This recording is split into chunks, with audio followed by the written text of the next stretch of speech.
Okay, we're recording now. Welcome to the class. It's today we're moving on from perfect secrecy, perfect security to computational security. Hold on.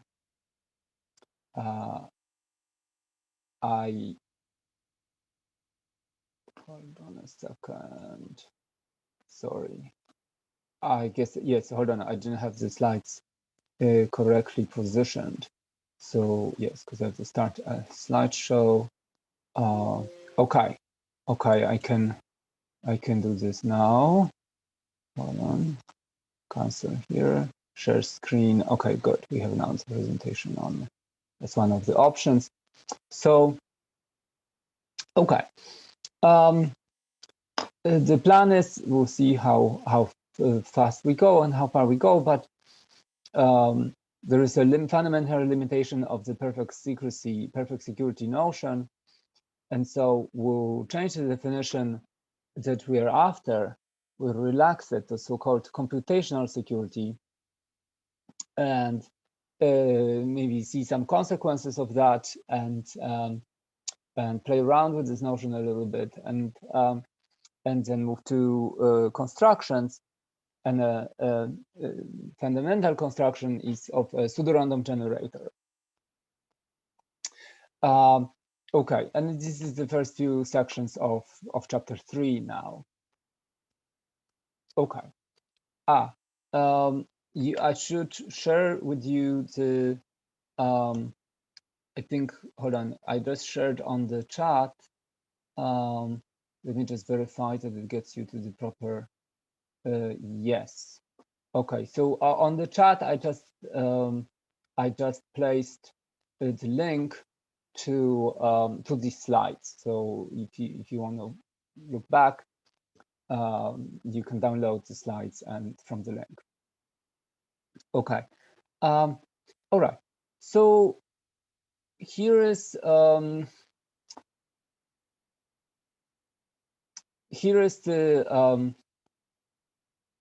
the old notion that we had last week of perfect security.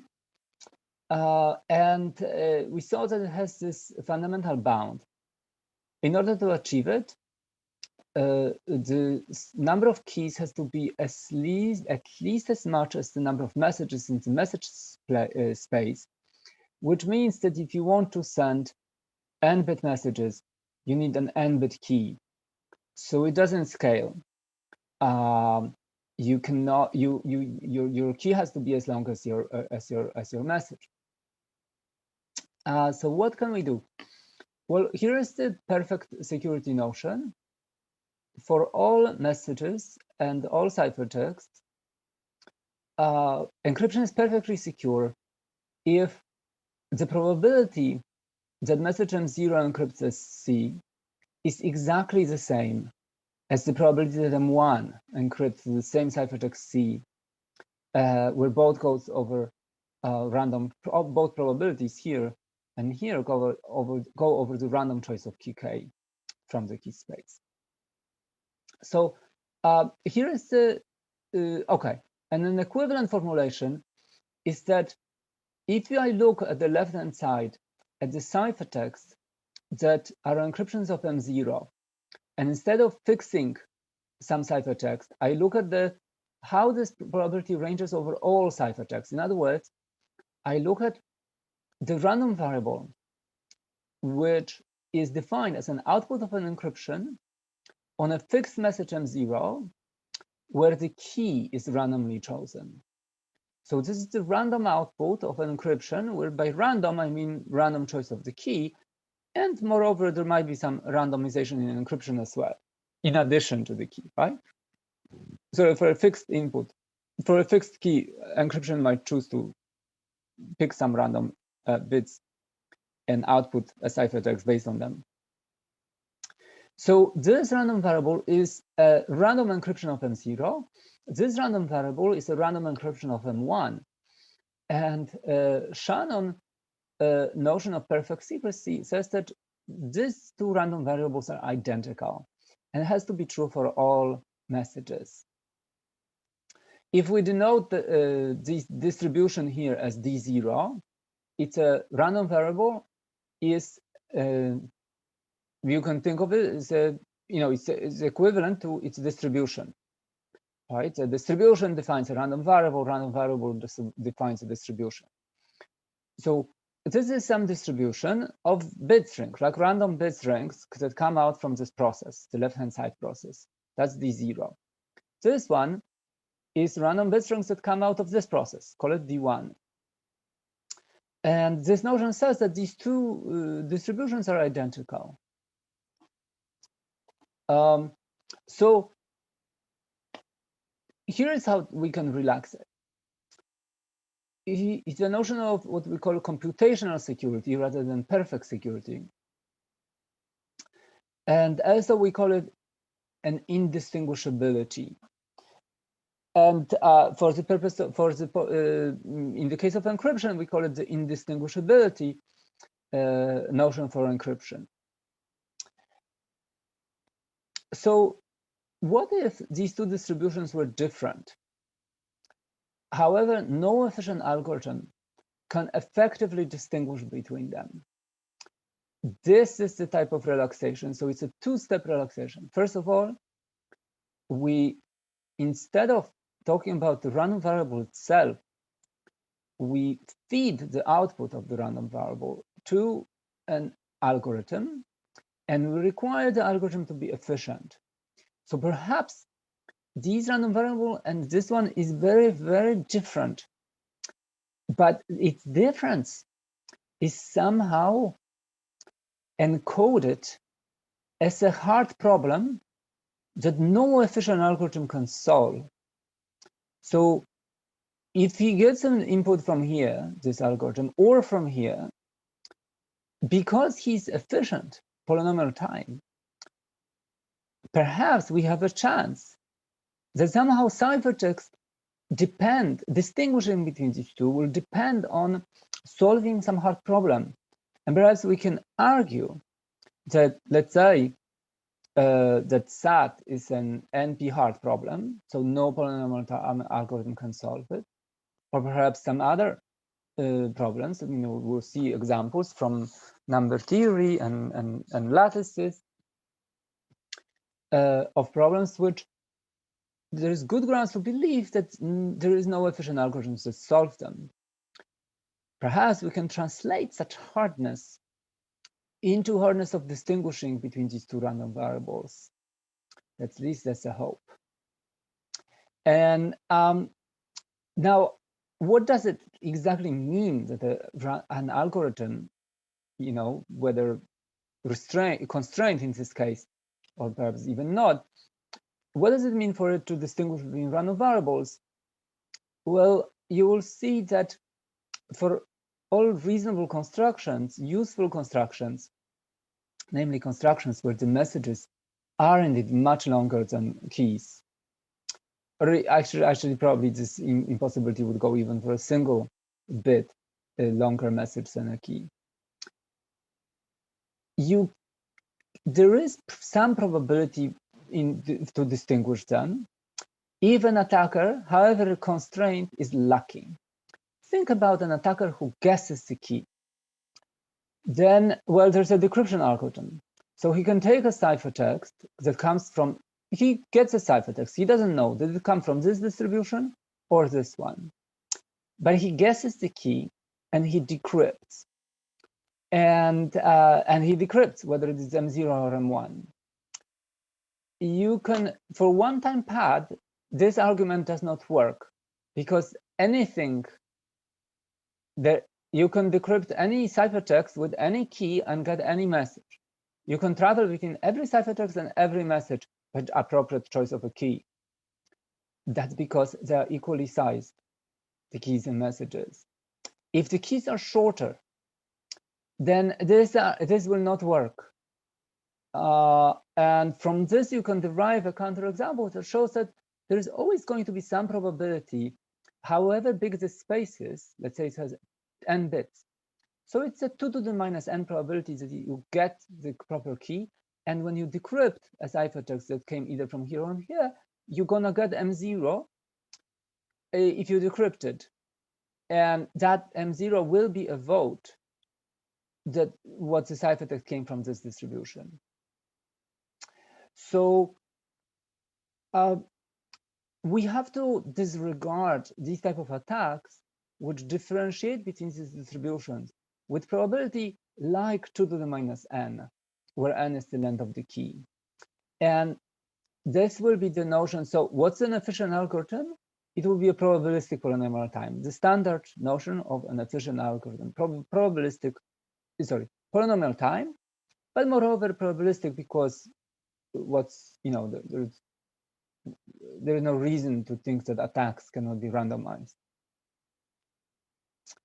And the notion of, but this is a known, standard notion in computer science, right? Like it's a polynomial time algorithm. We all know what that looks like. But what does it mean efficiently distinguish? It will be that this difference between the probabilities here will be negligible, and that's what we need to define. That's a new concept and a key concept in the whole study of cryptography. Okay, so boom, we introduced this notion of what's negligible function and what does it mean for two distributions to be computationally indistinguishable. Okay. Here is the notion of two distributions, P1 and P2, that we call D0, D1 on the other slide, to be computationally indistinguishable. If two distributions are computationally indistinguishable, we denote it with this approximation sign, sometimes with a little c on top, standing for computational indistinguishability. We also have statistical indistinguishability. We can talk about this later. So we call two distributions computationally indistinguishable if, for any probabilistic polynomial time, you will see this acronym all the time, efficient algorithm, efficient but randomized. For any efficient algorithm A, there exists some negligible function epsilon. We'll define what the negligible means in a second, such that if you compare probability with which this algorithm outputs 1 when he's given a random sample from the first distribution. This is some probability, okay? It's some number, real number between 0 and 1. Perhaps A is such that if you take any element in P1, A on that input never outputs 1. So in this case, this probability is 0. Perhaps A is such that given a random sample from this distribution, given this, it will output 1 with probably 1/2. Because perhaps, what it does with this input is that it only looks at the last bit of it. And if that bit is 0, it outputs 0. If that bit is 1, it outputs 1.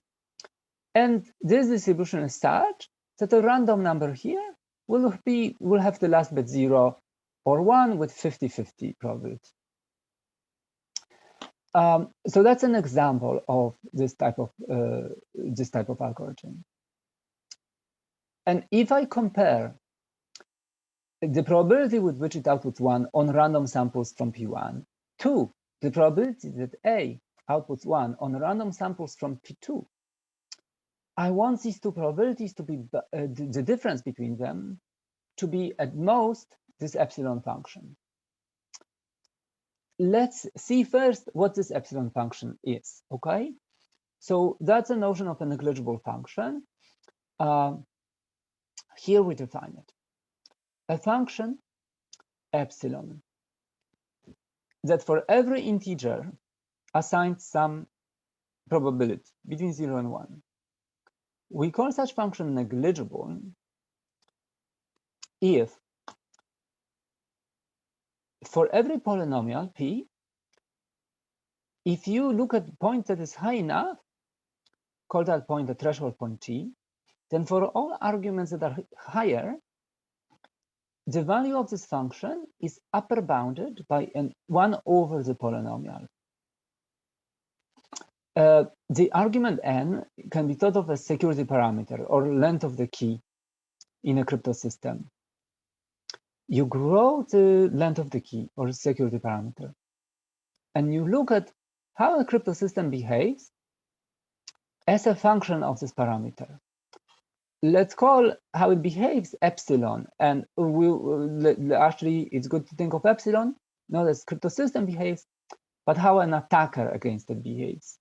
So you fix some adversary, you fix some crypto system, and you look what is the probability? Let's say epsilon in this case is this difference, but the thing may be easier. Epsilon is the probability that attacker breaks the system in some way. Like, for example, outputs, decryption of some challenge ciphertext. So you want this probability to be low, right? Well, I'm going to have a class of probabilities which are low, which I will call good enough for cryptography. That class is captured by negligible functions. And they will be good enough for cryptography, basically negligible, if it is the case that this epsilon function is bounded by 1 over p of n for any polynomial p. So look, what are the consequences of this? Basically, in words, this means that epsilon decreases faster than an inverse of any polynomial. So here is an example of a not negligible function. 1 divided by n to the d, n to the minus d, for any fixed degree d. So think of like n to the minus 3, okay, cubic. So n to the minus 3 is the same as 1 divided by n to the 3. So if epsilon is 1 over n to the 3, then it does not satisfy this. Because take a polynomial n to the 4th. On here you have 1 over n to the 3. Here you have 1 over n to the 4. This is not greater than that, right? 1 over n to the 4th decreases faster than 1 over n to the 3rd. So that is going to be the case for any polynomial here, for any n to the minus d for any d. It could be n to the minus 10. On the other hand, inverse exponential is negligible. So 2 to the minus n is the same as 1 over 2 to the n. That function, if you stick it here, it is bounded from above by an inverse of any polynomial, no matter how big. Eventually, this thing will always be smaller than 1 over polynomial, no matter how big degree of the polynomial. Perhaps t has to be growing, sufficiently large, right? But it will always exist. There is a threshold point. If you decrease this exponential function so that it's not 1 over 2 to the n, it's 1 over 2 to the half n, that didn't really change the asymptotics. It's still true that this thing will grow, will be decreasing faster than 1 over polynomial for any polynomial. In fact, you can put any constant here, or you can even take like square root of n, or any root. As long as it's 2 to the minus, and here's some expression of this form, that's again grows negligibly. Perhaps it's good at this point to draw it on the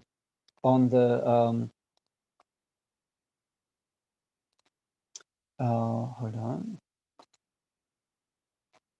Do you see a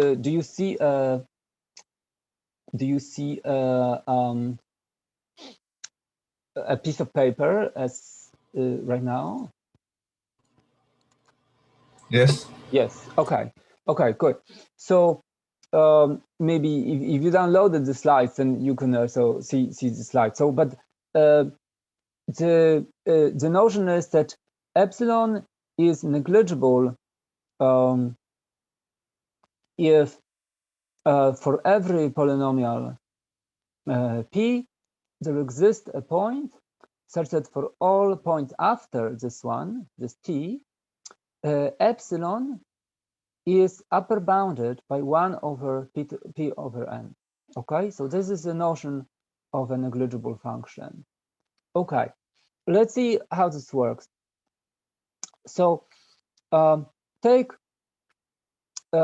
epsilon of n, I was saying 1 over n to the cube. So that's the same as n to the minus 3. Let's see if it's negligible. Okay, so it's not negligible.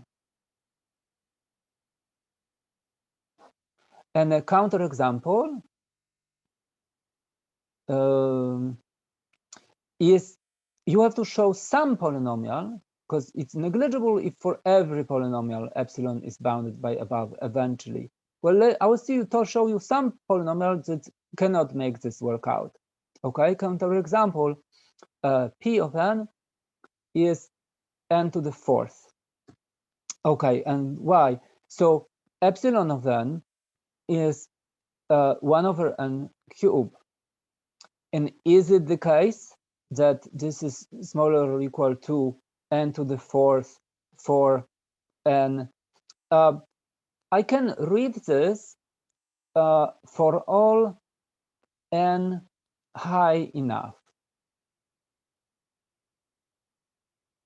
Because if you think of what this means, that there is a point after which, for all n's greater, something holds. So this, let's call this threshold high enough. For all n's that are higher than this guy, it just means high enough that there is some threshold after which this equation would be true. Is this equation true for all n high enough? And no, because I cross multiply it, right? So this is holds if and only if I put this here, I put this here, if n to the fourth was smaller or equal to n to the cube. But that is obviously false for all n, for all integers, right? For all natural numbers.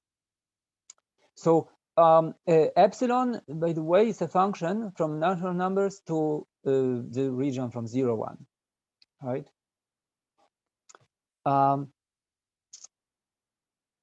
This is clear, and this is just taking stuff, taking from the numerator to the denominator, right?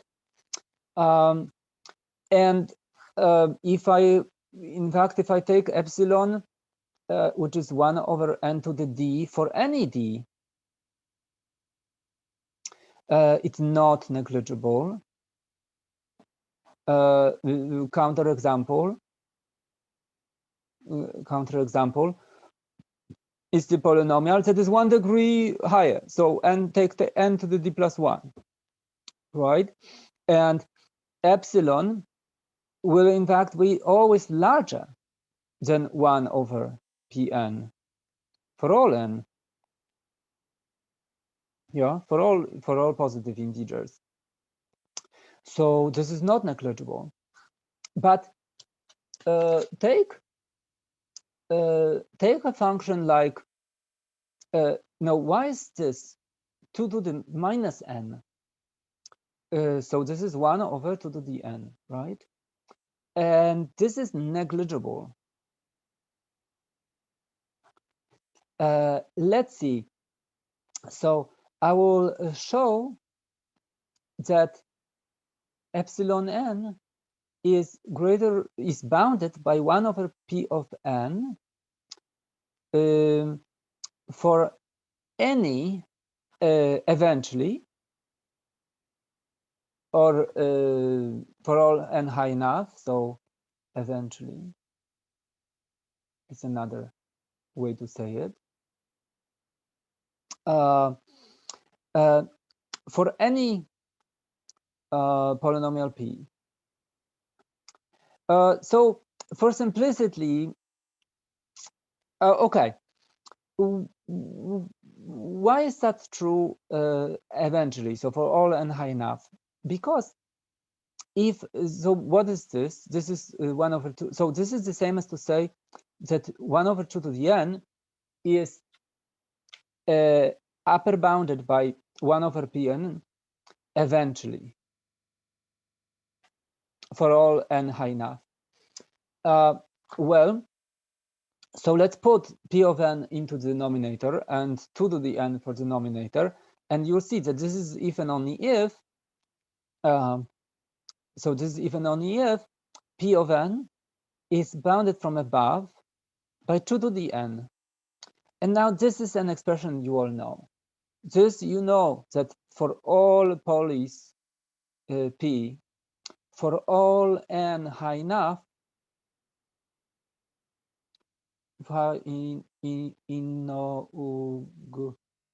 enough, this holds, right? You know that an exponential is that an exponential always is that any polynomial is lower bounded by an exponential eventually, right? So that's why polynomial computation is, you know, it's always eventually, you know, for maybe for small n's it's not true because this polynomial has very big degree and very big constants. But eventually an exponential is going to overtake a polynomial, right? So this is the basic thing of any computer science, really, right? That there is polynomial class computation, and it's distinct from a exponential time.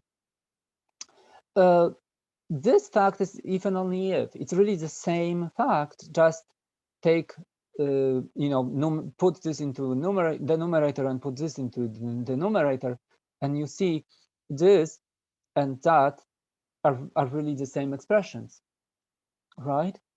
So going back to the slides, hold on, let me, do you see me or do you see the slides right now? I see you. Okay. And how about now? Do you see me or the slides?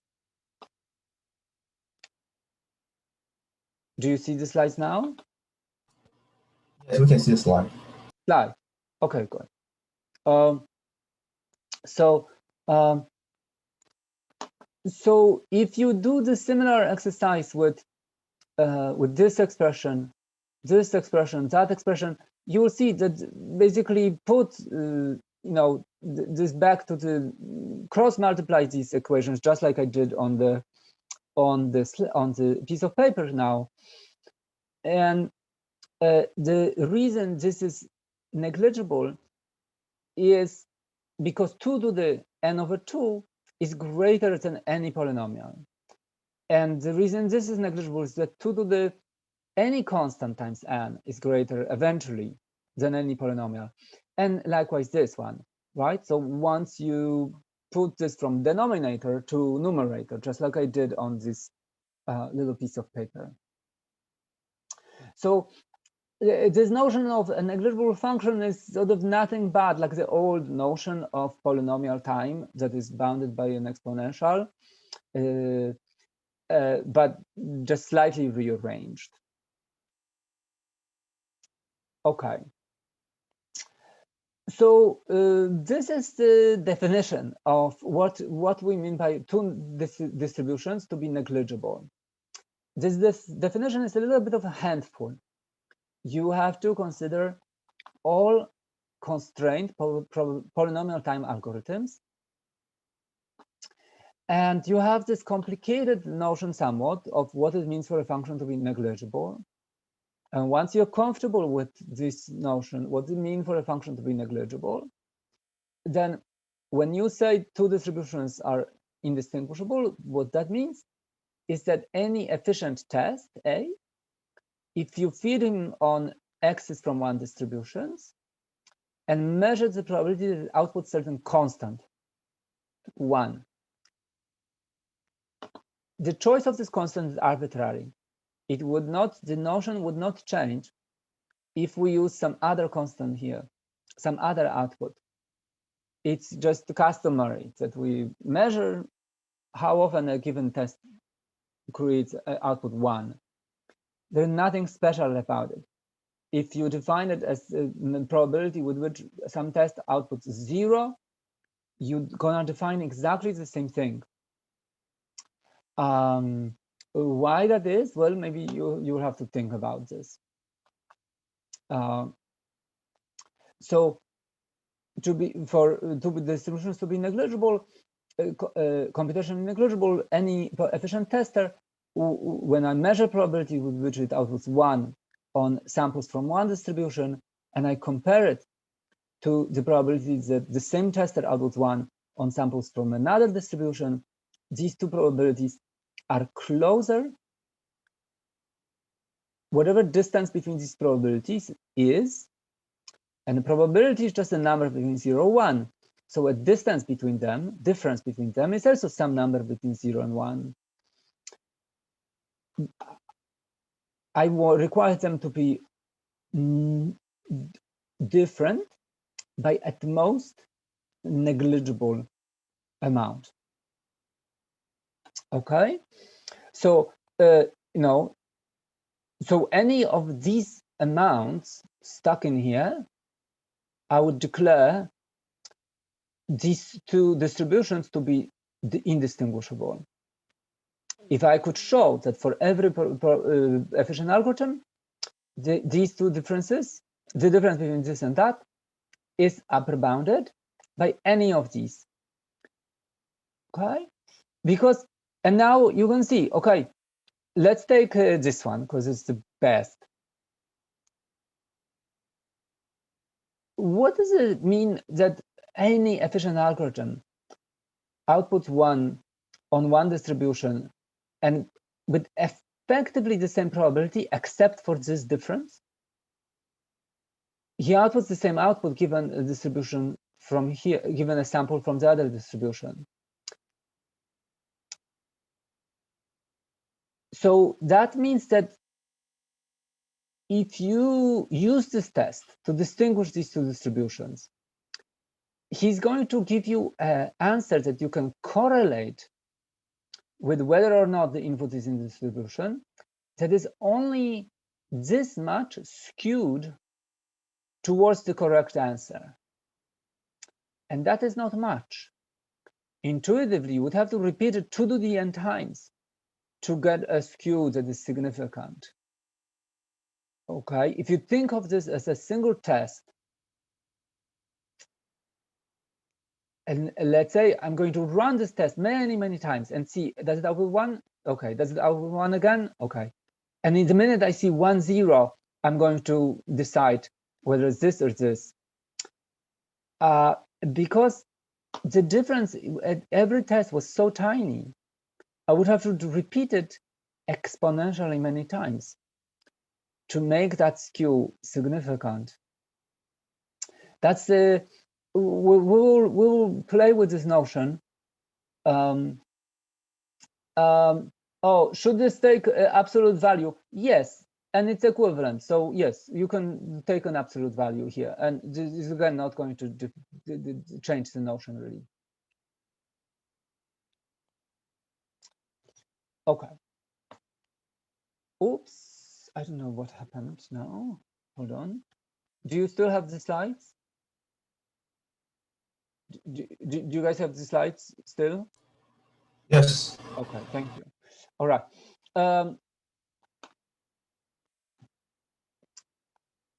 Okay, so hold on a second. There's something is funny happening. On my screen, sorry, not on. Okay, good.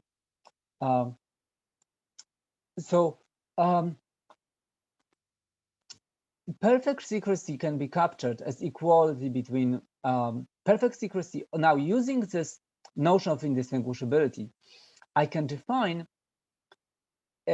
notion of particular instance of this notion of indistinguishability between two distributions as indistinguishability for encryption. It's captured here. So again, contrast between perfect secrecy and this is key. So perfect secrecy was I take a variable, I take any two messages, M0 and M1 in the message space, and I look at the random encryptions of M0, this distribution, and random encryptions of M1, it's this right-hand side, and I say the two distributions are identical. Relaxation will be that for all M0 and M1, I will look at the same distribution of random encryption of M0 and random encryptions of M1, but I will only ask them to be computationally indistinguishable. If you recall, there's a caveat, we'll want the adversary to output M0 and M1. So adversary will provide, first of all, the attacker has to show us M0 and M1 on which he will attack. And secondly, show us an efficient test which, given a random encryption of M0, behaves differently than given a random encryption of M1.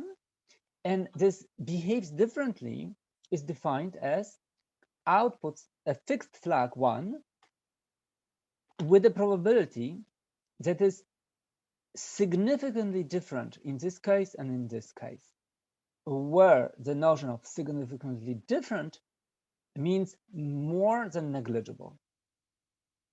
So notion is secure encryption if every efficient attacker cannot distinguish this and that more than with negligible advantage. And conversely, an attack that destroys this notion for a given encryption construction would have to exhibit distinguishing these two for some M0 and M1, any M0 and M1 of the adversary's choice intact, where this difference between these two probabilities will be more than negligible. Here is this notion as a stated using a game, using a kind of a picture of an interaction between attacker and a system that in our case will be just encryption. Attacker chooses two messages in the plain text space, and the security experiment has a secret bit. This bit will be used to say whether we are going to encrypt M0 or M1. And the system will pick a random key and then encrypt message MB. So the message that is pointed by this secret pointer. Attacker gets the ciphertext. He knows that this is either an encryption of the left message or the right message. His job is to decide which is the case. So he will output a bit. Let's call this bit B and this bit B prime. We will call an encryption indistinguishable if the following difference, probability difference, which I will call advantage of an attacker A against this encryption E, where the advantage is here indexed with something called semantic security. It is yet another name for indistinguishability for encryption. Okay, so we'll get to it, like why this is so-called semantic security. For now, just take it that this is yet another name of the same concept of indistinguishability of encryption. The advantage is defined as I measured the probability that this guy outputs 1, so B prime is 1, given that B was 1. And I differentiated with the probability that this attacker outputs 1, given that the B was 0. Now note, And I say that this encryption is indistinguishable if this advantage is negligible for every efficient attacker, for every probabilistic polynomial time attacker A. Now, because this attacker had to output these two messages, M0 and M1, this probability, look, in the case of the B equals 0 case, what the attacker got were random encryption of M0. So in other words, attacker got a random sample from this distribution. And we are measuring what's the probability that given a sample from this distribution, in other words, given an encryption of MB for B equals 0, what's the probability that attacker outputs a fixed output 1? That's this side. This side measures, look, if B is 1, then the attacker gets to see an encryption of M1, random encryption, right? Because the key is chosen at random. So this is, so in other words, if B is 1, then what attacker sees is a random sample of this distribution. And this part says that this is the probability that attacker outputs 1 given a random sample from this distribution. And this notion says that for every efficient algorithm A, if I measure the probability that he outputs 1 on a random sample from this distribution, and I subtract a probability that he outputs 1 on a random sample from this distribution, that these two must be negligible. The difference between them must be negligible. This is precise and exact same thing as I described here, right? That this distribution is computationally indistinguishable from this distribution. Random encryption of M0 are computationally indistinguishable from random encryption of M1. That computational indistinguishability was exactly that no efficient test A, if you sample from 1, so in that case it was random encryption from M0, and you measure probability that he outputs 1, and you compare it to the probability that he outputs 1 given a random sample from the other distribution that was a random distribution of this, right? So it was a random encryption from M1, that the difference is negligible. So that's exactly this game captures precisely the same notion. Sorry about that. It captures precisely the same notion in a sort of pictorial form, right? As a sort of a game between an attacker who sends some message and gets some response and has to output something, and that something has to be his goal is for this to be somehow correlated with the underlying secret, where essentially the secret is the index of whether the system encrypted M0 or M1. And that's like the only essential thing that this attacker wants to tell. He doesn't really care about this key. It's a means, not the goal. The goal is to behave differently if the secret was 0, so you saw encryptions of M0, and if the secret was 1, so you saw encryptions of M1.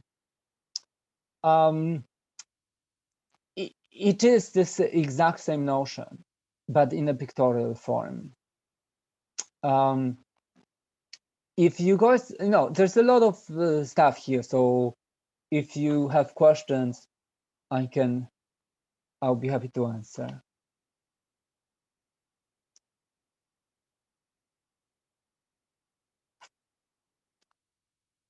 Okay. Okay.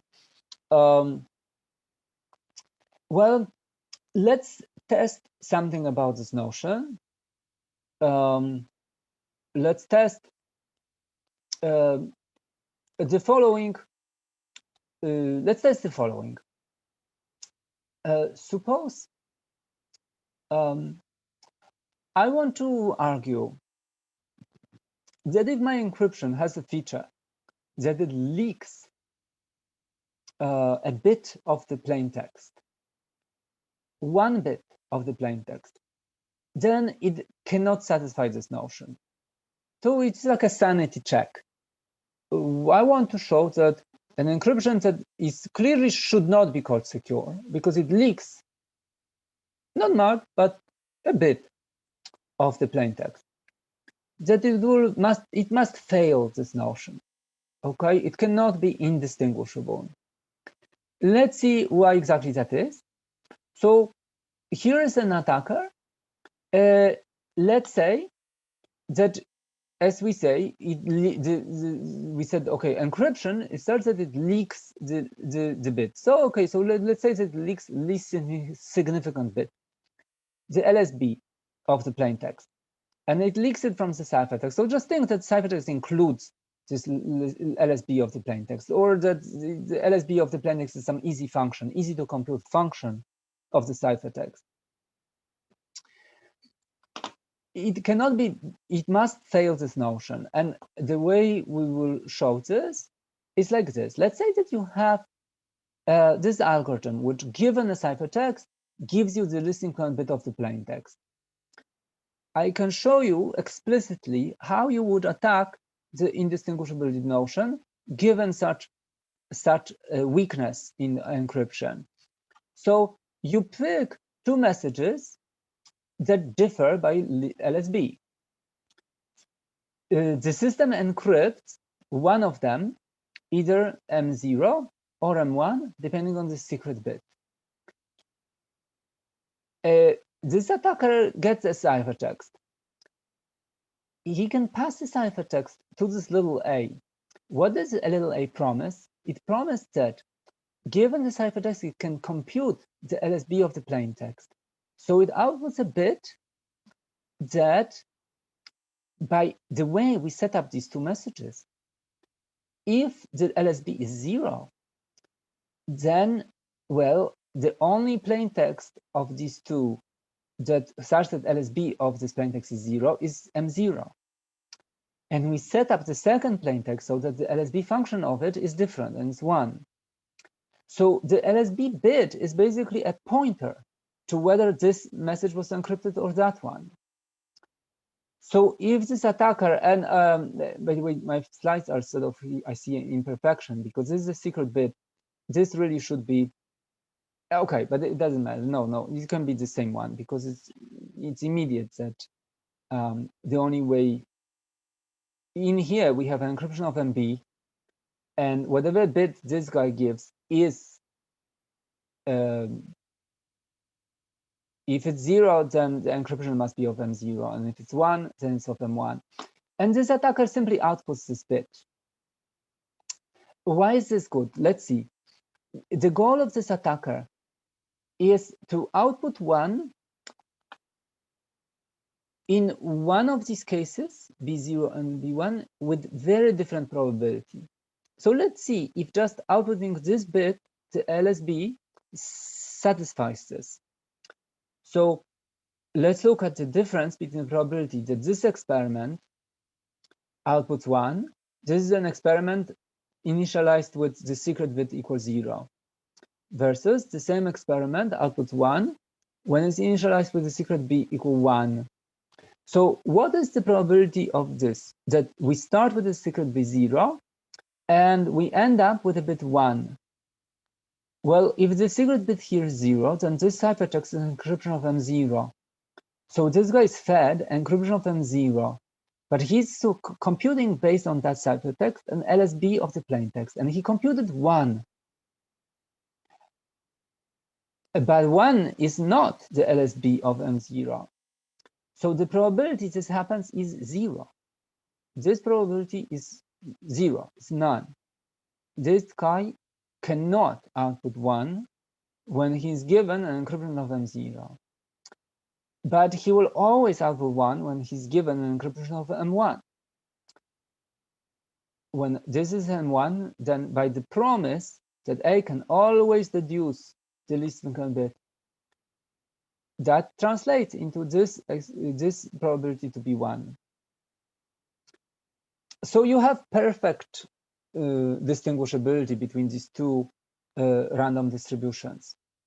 You cannot beat this, right? Like you essentially, this attacker acts completely differently on encryptions of M0 and completely differently on encryptions of M1.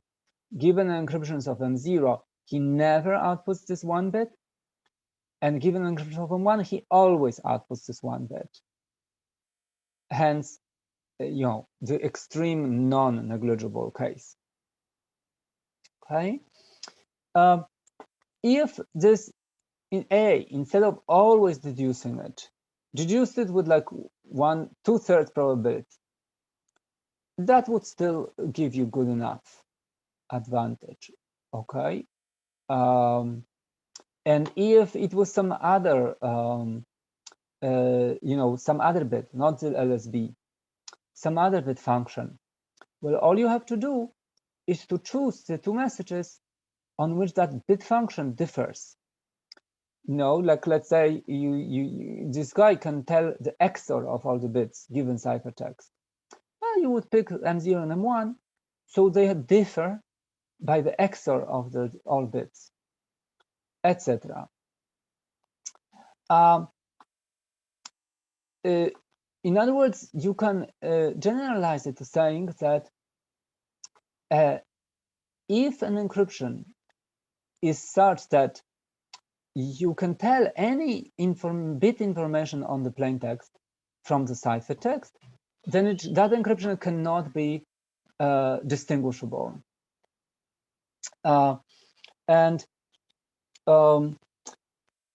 Conversely, if it is distinguishable, then you cannot tell any bit information about the plaintext, right?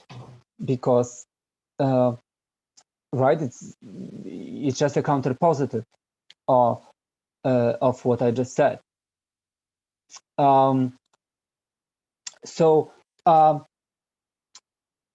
This is also the reason why this is called semantic secure. Because if the implication here is that even encryption is indistinguishable, then an efficient attacker, given a ciphertext, cannot compute any information about the plaintext bits. That's what you can generalize this slide to. And therefore, if in some sense, this could be a form of a way to conceptualize attacker against encryption. You're getting a ciphertext, and you want to compute something about the plaintext, decide something about the plaintext, some information function of the plaintext. If that efficient, if there existed an efficient algorithm given the plain ciphertext, computes that information function of the plaintext, you would use it to build the same counterexample. That is why this notion of indistinguishability of encryption implies that there exist no polynomial time algorithms that, given a ciphertext, can compute some information function of the plaintext. Therefore, in some sense, ciphertext is useless. It cannot serve so that to compute some information of the plaintext. That's called semantic security, because semantics is like, the study of meanings that you can derive, right? Like how, not just syntactically something functions, but what is the meaning of the message? What is the meaning of the words you say? Semantic security of encryption means the ciphertext is in some sense meaningless as a hint about any information about the plaintext. Let's do another sanity check and check whether. Hold on just a second. I'll just open the window here. Hold on a second.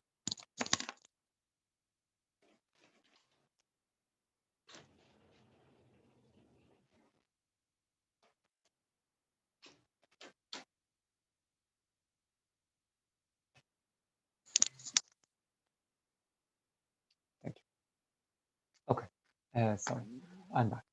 So let's do as a sanity check, a verification that one-time pad is indistinguishable. This better be true because we said that one-time pad is perfectly secure.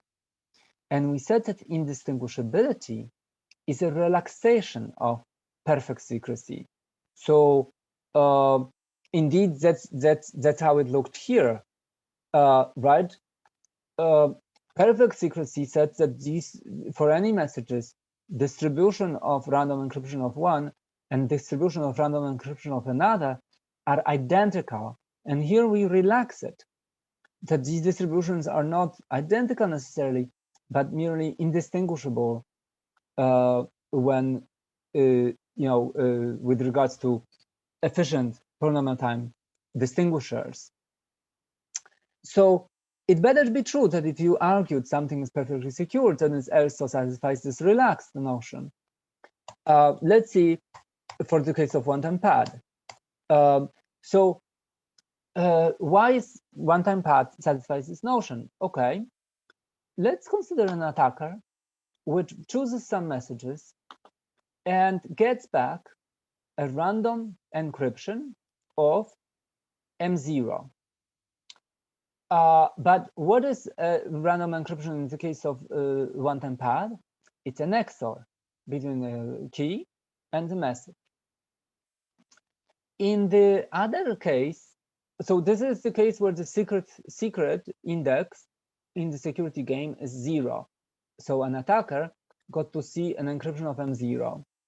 This is the other case, right? So when I define the notion of encryption, I said that this experiment is experiments starting with a secret bit here 1, and this experiment is experiment with secret bit 0.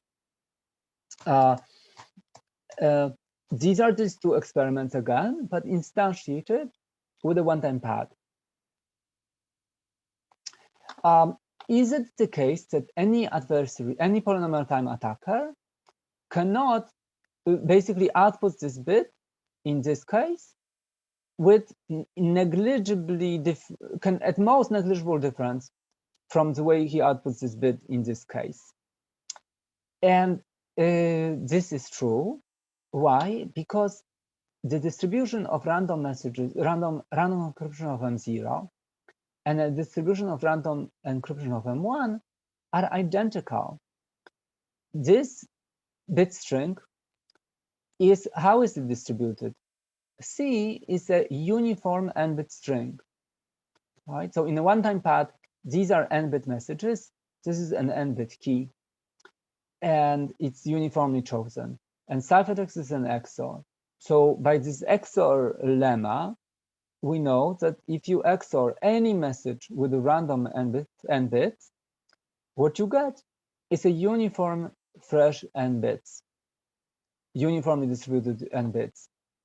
And that will also be the case here, because that lemma works regardless of the message. So this wire in this experiment carries purely random n bits. So does this wire. Therefore, this view and this view are not just indistinguishable, they're identical. The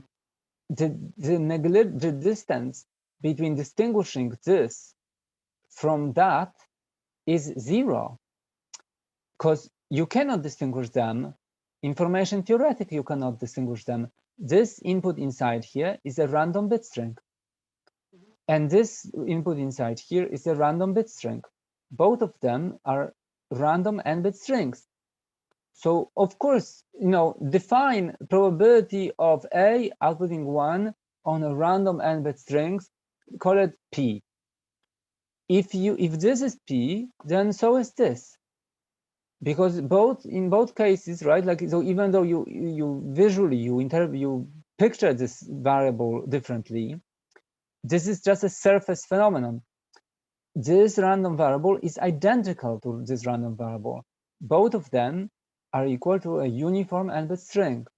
Therefore, this expression and this expression are identical numerical expressions.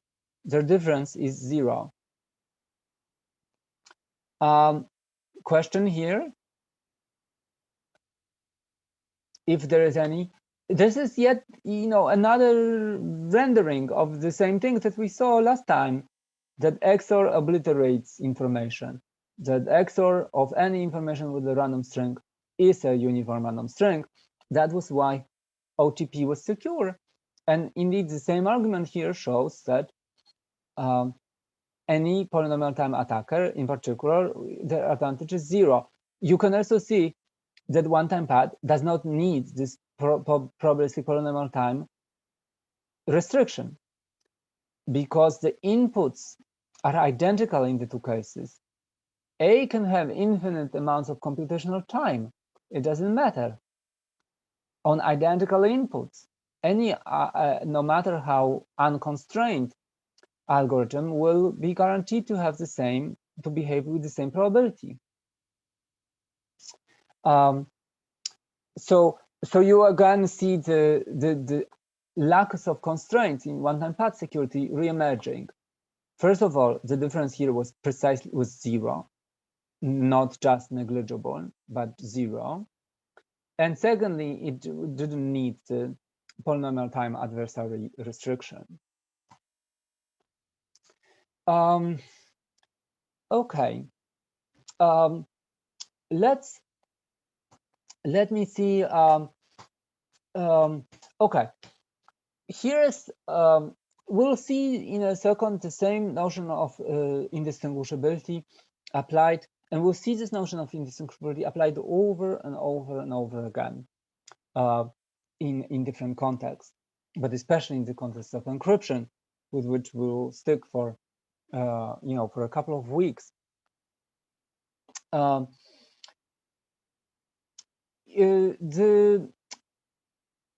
is a construction of an encryption which uses this relaxation in the notion of encryption to show that actually you can satisfy this notion for the relaxed notions, the computational security, if even if your messages are much longer than keys.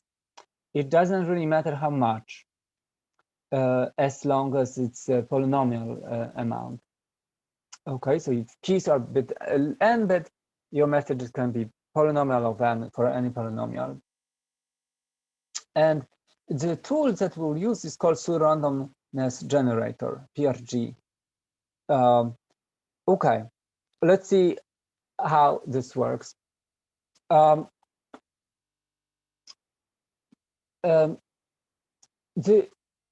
This encryption scheme, which uses PRG, is called string cipher. And the idea is to generalize a one-time pad in the following way. With one-time pad, I had the key and a message, and I just had to XOR the key with the message. Therefore, the message was limited to the size of the key. Now, I want my message to be longer. What do I do with the key? What do I do then? First, I run this algorithm G, which is called pseudo-randomness generator, on inputs the key. It's a deterministic algorithm, so I will designate the output of it as a function, G of k, where k is the input. This algorithm will expand. So given the input bits, it will process them, output many more bits. How many? As many as the message. Same length as the message. And then it will run a one-time pad. But the key will not be the original one, but this processed key, the pseudo-random generator expanded key. That will be XORed with the message. To decrypt, we take the key expanded using the PRG and XOR back. And by the same argument, as it's a case of a one-time pad, but the key is the expanded. The one-time pad key is not the key itself, but the key after this expansion. Intuitively, what do we need of this G for this to work? So, well, let me put this at the end. First of all, the second bullet, the G must expand. The length of the outputs of G must be equal to the length of the message. And it is much longer than the length of the key, okay? But G must also be deterministic, right? Because otherwise, if it's not deterministic, then the expansion of G, of the key K here used by encryptor and an expansion used by decryptor would not cancel out. So the PRG, even though it says randomness in its name, is a deterministic algorithm. But why, what is the design goal for a PRG? So it's deterministic and its input is expanding. Its outputs are longer than its inputs. But what we want of it is the following, that if you start with a random key, even though it's short relative to the output size, and you expand it with this G, the outputs are indistinguishable from a random string of that length, of this length.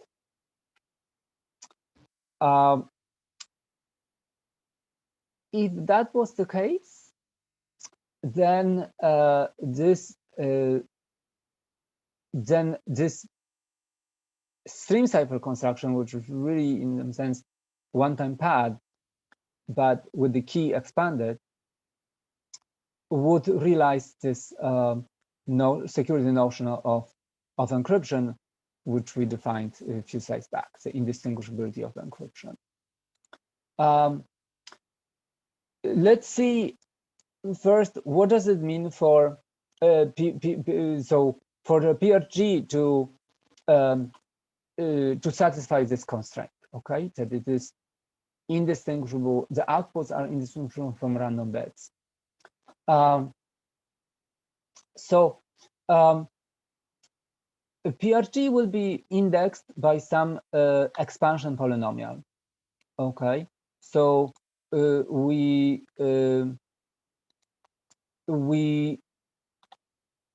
inputs size, first of all, the size, the input to the PRG is customarily called seed. And this seed will denote its the length of the seed with lambda. We say the PRG's output on a lambda bit seed has to have n of lambda bits. N will be, we will call it an expansion of the PRG, how much longer the outputs are from the inputs.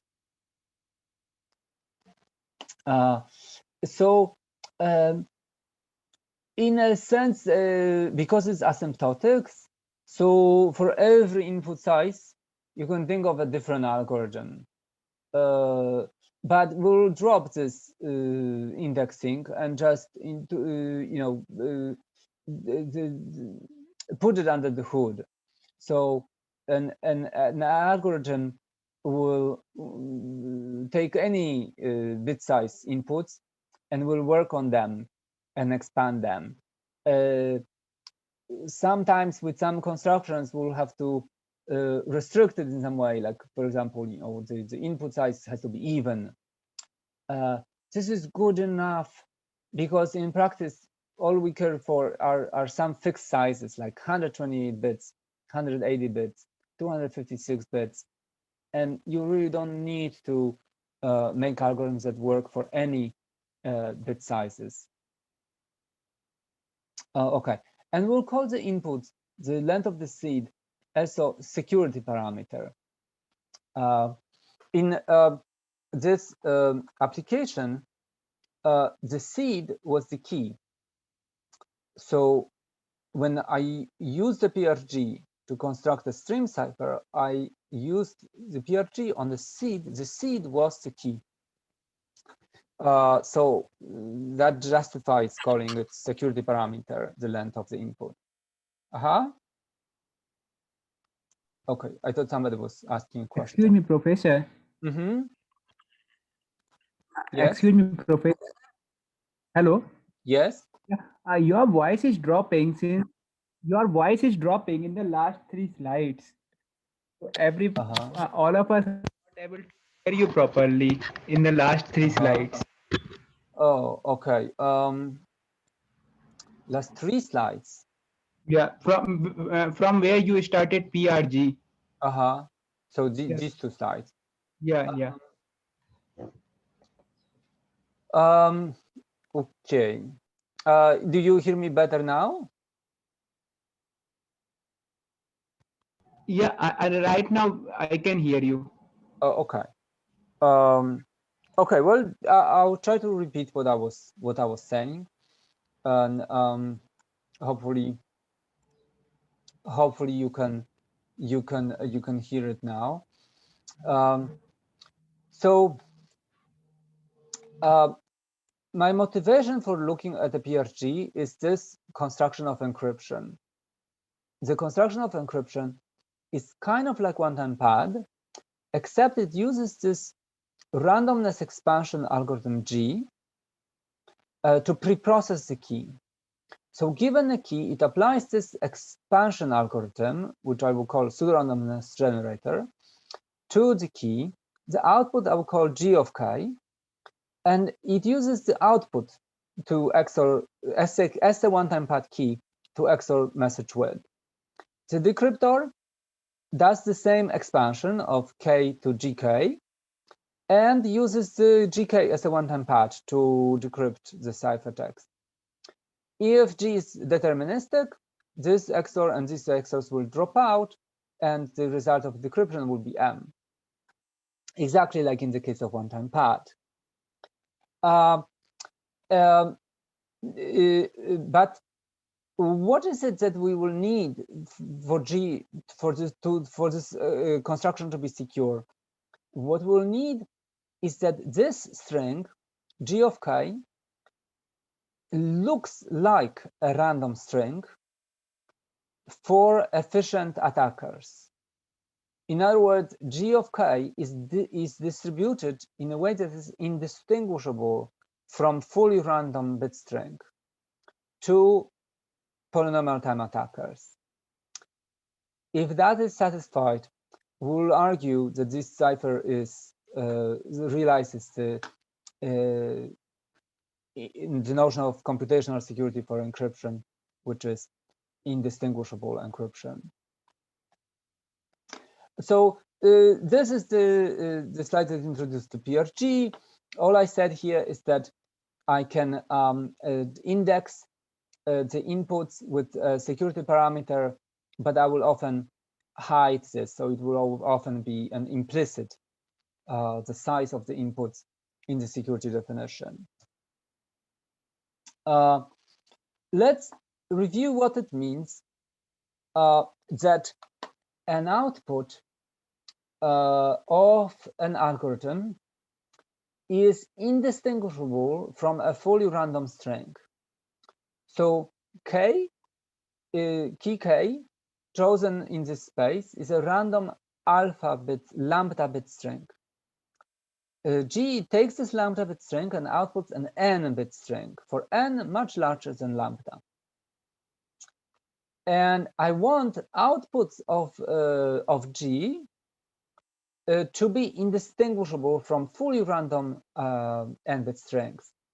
Now note, n-bit strings, if lambda is smaller than n, then all possible outputs of G will be sit in this subset of size 2 to the lambda, right? Because at most, because perhaps also like it's a smaller, because perhaps for some inputs it collides, but it's at most 2 to the lambda possible outputs.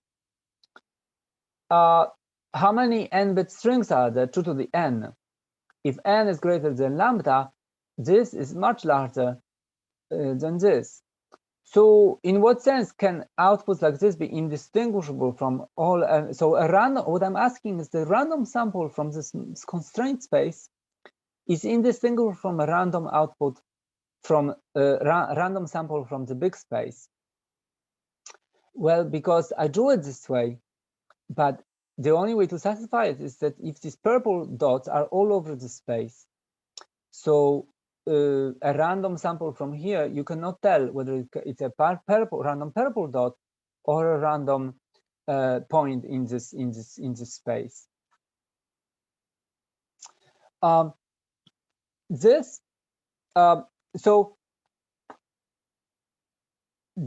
can be stated as indistinguishability.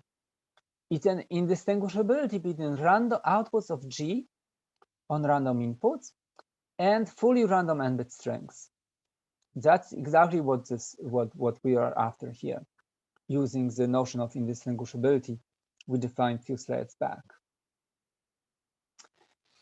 Here is an example of a statistical test that distinguishes between different distributions. So let's say that G is an imperfect expansion of the key. So it takes random lambda bits of a key and it processes them, somehow expands them, somehow creates new bits as functions of these input bits. Because it's deterministic, it cannot increase entropy. If there were only 2 to the lambda possibilities of inputs, then there's still only 2 to the lambda possibilities of outputs. But perhaps this G can hide correlation between these bits. So it will output them in such a way that an efficient attacker cannot efficiently trace it back. It can always guess the seed and expand it and see equality, but how efficient would that be? It would be 2 to the lambda, and lambda was the security parameter. So that's an exponential time procedure. Take every seed, run G forward, and see whether the output is an output of G or it's a random, it's some other thing from the domain.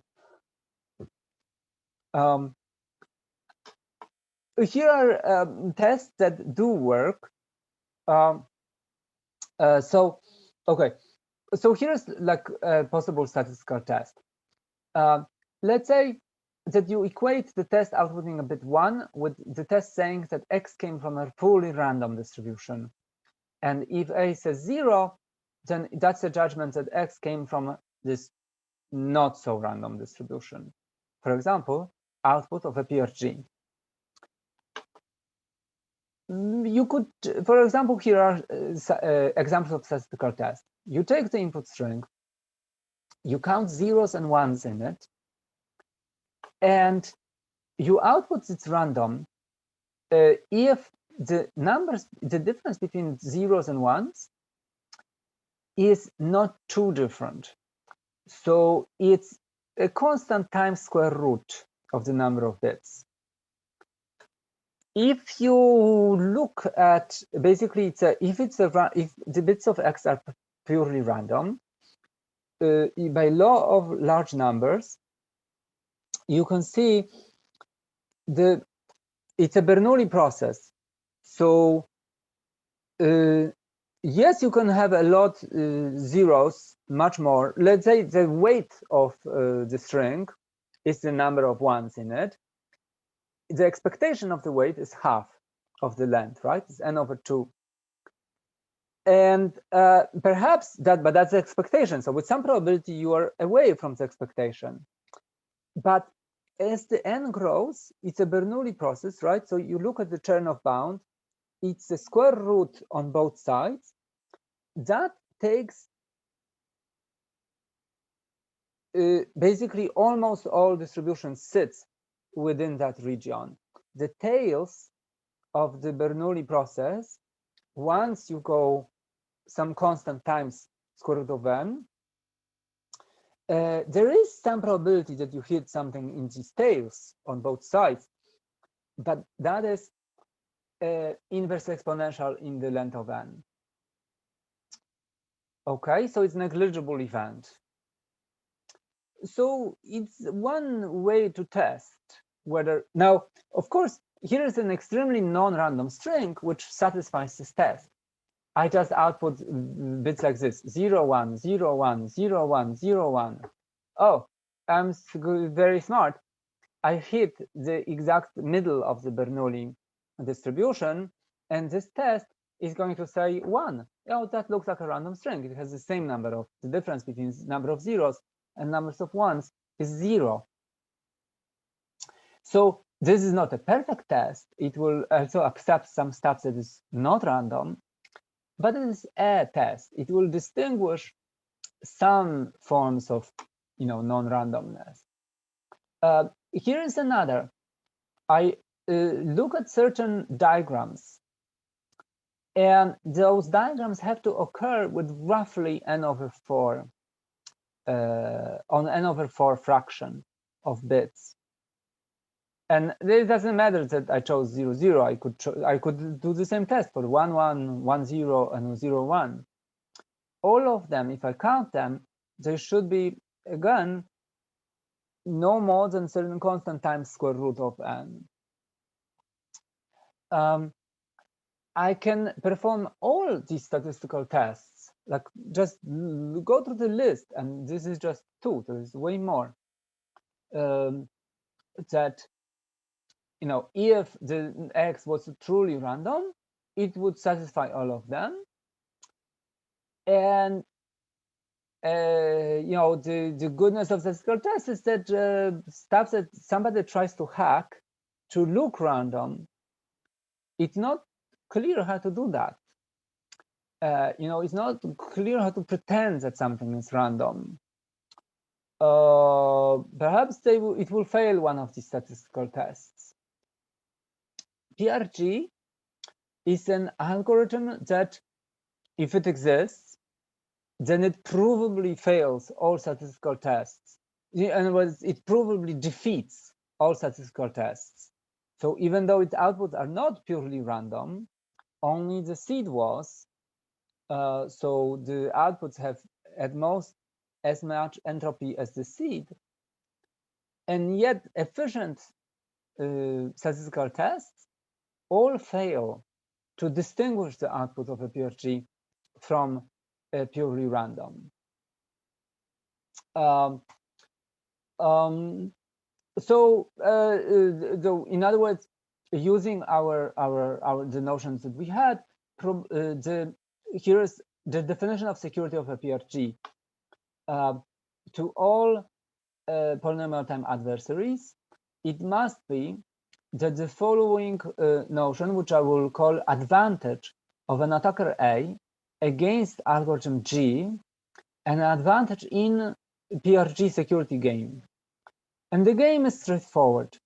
I compare the probability that the attacker A outputs 1 given a random output of PRG, so G of K for a random K in a random seed K, and I compare the same A outputting the same 1, but on the input that is a purely random n-bit string. If these two, if this advantage is negligible, then I call the PRG secure. So let me cut to the chase.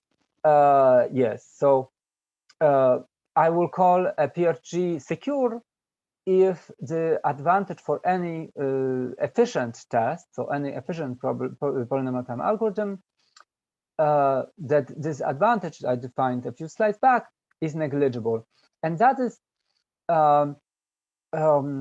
okay, it is exactly, so this is the advantage equation, right? And note, to ask that this quantity minus this quantity is negligible is to ask exactly this thing. It is to ask that outputs of a PRG on a seed, denoted K here, that is a random seed, these outputs form a distribution that is indistinguishable by polynomial attackers from a distribution of perfectly uniform n-bit strings. if you go a few slides back and you envelop what it means for these two distributions to be computationally indistinguishable, you will see that it means precisely this. So that for every polynomial time attackers A, if I look at the difference between this probability that the A outputs 1 on sample from this distribution, and I compare it to the probability that A outputs 1 on sample from this distribution, this difference is upper bounded by a negligible function. So security of a PRG can be stated in this way. PRG is secure if this distribution is indistinguishable computationally from that one. The long form of this definition is here. Short form is here. The short form assumes that you know what it means for two distributions to be indistinguishable. Well, recall, we use the same notion of indistinguishability to define computational security of encryption. And we are just reusing this notion now again for defining security of a PRG. So I think that it's a good place to stop, and I'm running a little bit over time. So go ahead, ask any questions.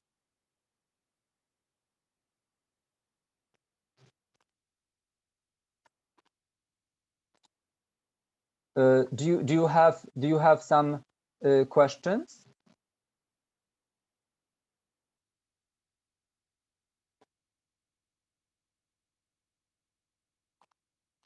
Do you guys hear me at all? Yes. Oh, okay. I see that Emily said that this is the number of streaks of zeros and ones. Yes, exactly. Yeah, that's one of the statistical tests, was just measure the streaks of zeros, and they should be what you expect a random number to have. And the rest is by the law of large numbers.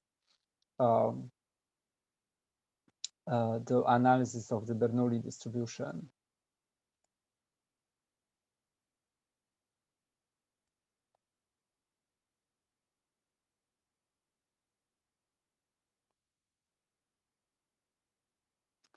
So, maybe I should say that it takes a while to get some comfort with these notions, and it takes a while to see why Bernoulli implies this, and why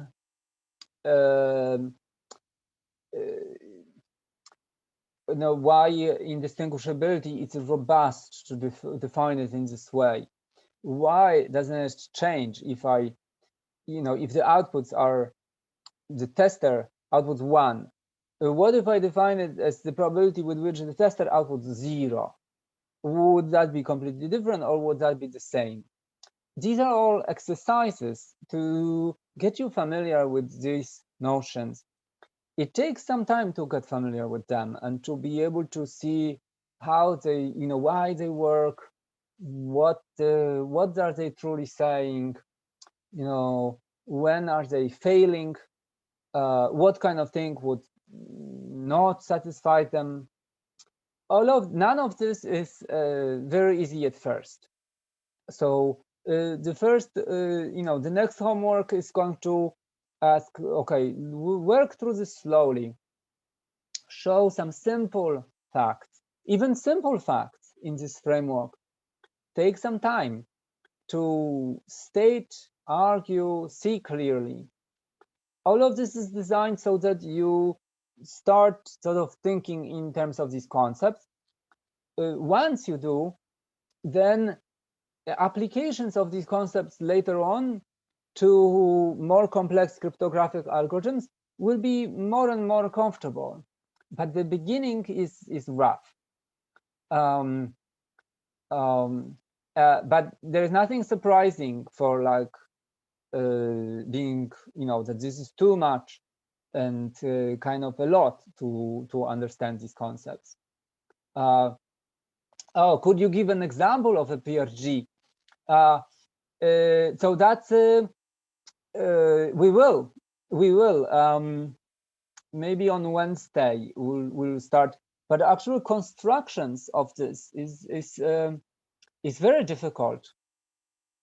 Understanding of what it is trying to do is easier, but we'll see constructions in some sense.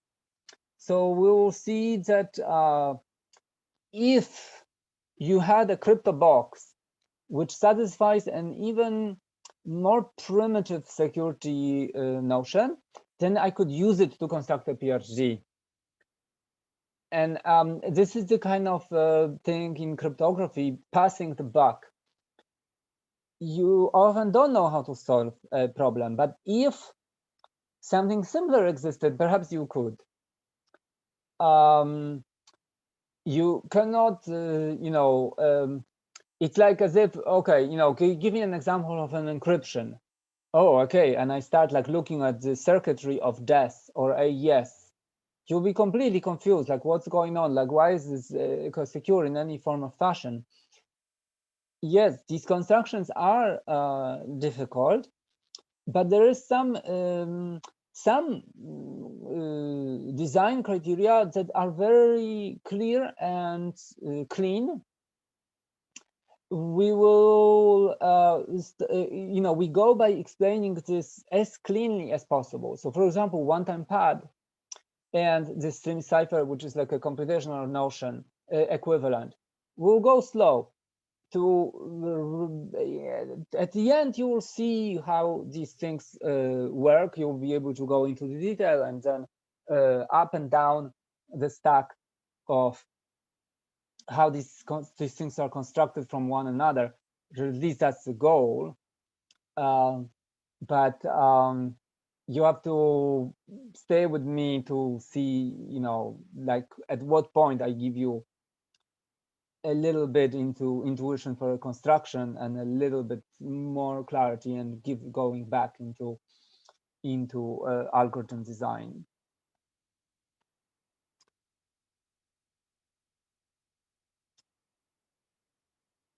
Okay. Okay. The slides are online. The recording, I understand it's imperfect, that the voice drops. I mean, hopefully the second time I was saying the voice was better. And so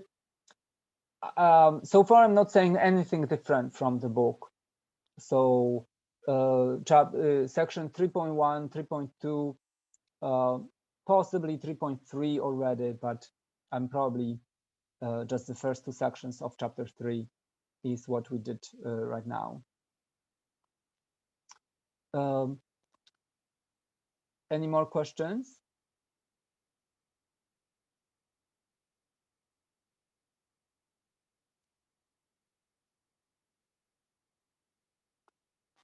Okay, so I'll see you on Wednesday, and again, the first homework is due Wednesday, right? If I remember. Is there an office hour tomorrow? Say it again. Is there an office hour tomorrow? Yeah, there is office hours tomorrow. Yeah, the office hours are Tuesday, Thursday at 2 p.m. I think. Yeah. It's posted on the Piazza and on the website, but I can check right now, but I'm pretty sure it was 2 p.m. Please, yeah, okay. If it's not, I will, yeah, no, okay. Do you want me to check right now?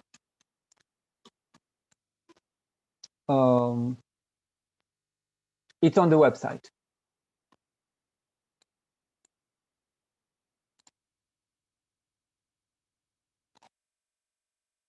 Two p.m. Yeah. You see that stuff, right?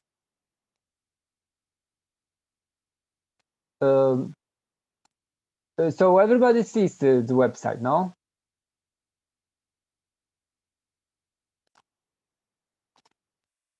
Yes. Okay. Okay, guys. So please come up at 6, so I can see your faces, and then maybe you can get to know one another as well. All right. See you then. Otherwise, office hours and lecture Wednesday. Bye everyone now.